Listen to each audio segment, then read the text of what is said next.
Malamalkkavu car കത്തിക്കൽ case പ്രതിയെ മണിക്കൂറുകൾക്കകം Thrithala police പിടികൂടി.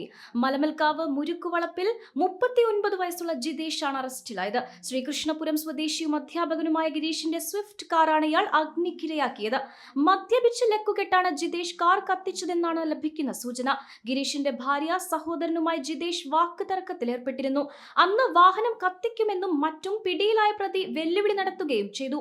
ഇതുമായി ബന്ധപ്പെട്ട് ചോദ്യം ചെയ്തപ്പോൾ ജിതേഷിന്റെ മൊഴികളിലുള്ള വൈരുദ്ധ്യം പോലീസ് കണ്ടെത്തുകയും കൂടുതൽ ചോദ്യം ചെയ്യലുകൾക്ക് വിധേയനാക്കുകയുമായിരുന്നു.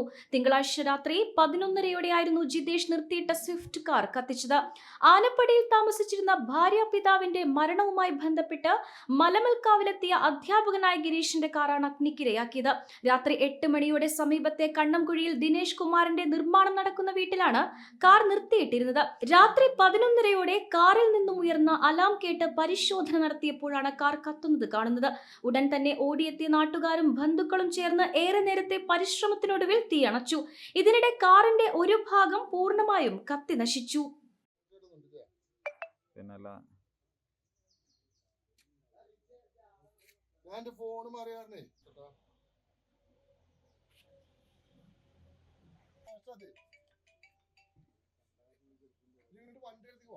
പെണ്ണു കൊതിക്കും പെണ്ണിനെ കൊതിപ്പിക്കുന്ന കനക കടകാഭരണങ്ങളുടെ കമനീയ ശേഖരവുമായി പട്ടാമ്പി പട്ടണത്തിന്റെ കനക കൊട്ടാരം Manukas gold and diamonds, Manukas tower railway ഓവർബ്രിഡ്ജിന് സമീപം, മെയിൻ റോഡ്, പട്ടാമ്പി.